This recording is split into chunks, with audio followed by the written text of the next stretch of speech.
Hi, I'm Sam Hartman, and my blog is The Nail That Sticks Up, and that's at thenailthatsticksup.com.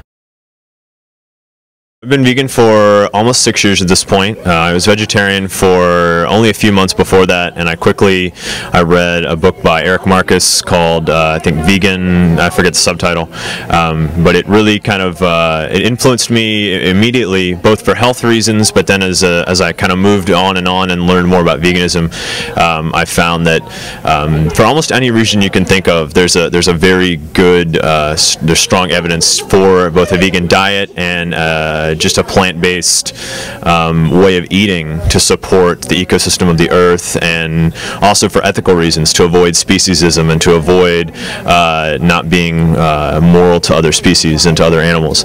And I write about it because the longer I did it, the more important it became to me, and it became this new ethic of living, and I felt really invigorated to share that with others. So I wanted to put this out on the internet. And I mostly write about veganism, but I also write about sustainable topics and things going on in Louisville and whatever interests me. I guess it is my own personal blog. But I always try to tie it into this lifestyle of compassion and just holding, an ethical lifestyle and using reason and science to make decisions in a very high regard. So it's been a lot of fun. My favorite food before I was vegan was pizza, and it's still my favorite vegan food to this day. We had some really good sizzle pie last night with some awesome names for the pizza, like Apocalypse Dudes and Spinal Tap. And they had the Dea cheese and other cheeses, and I've had some amazing vegan pizzas in my time. Pie from St. Louis, and pot cheese from the Bay Area. And vegan pizza is, I would say, much better than the old meat-based pizza, meat and cheese pizza that I used to eat, both for the health and animals and everyone else. So definitely pizza.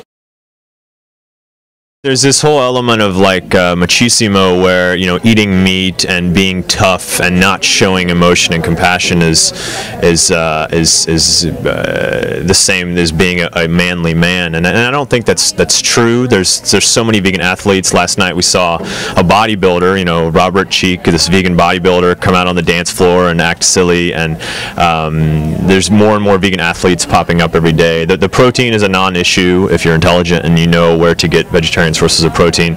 And we heard this talk yesterday from Colleen Patrick Crudeau, who basically said, there's no problem with having too much compassion. There was never anyone that was so compassionate that they got in trouble and got arrested and people hated them. We fear it because it's an unknown to us.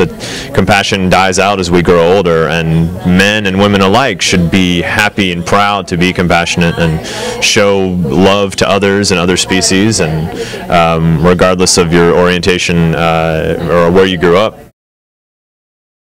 With veganism, around the same time I decided to go vegetarian, I became very interested in my health and decided to start kind of working out and becoming more active and fit.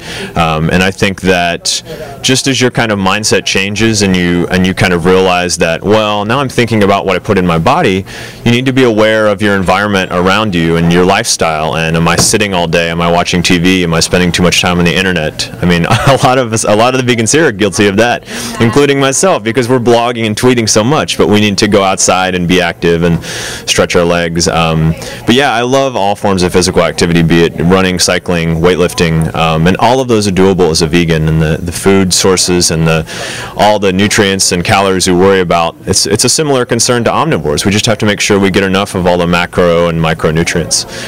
So to say, well, you probably can't do that because you're a vegan or you're going to get sick, that's totally ridiculous. It's so easy, especially in a city like Portland.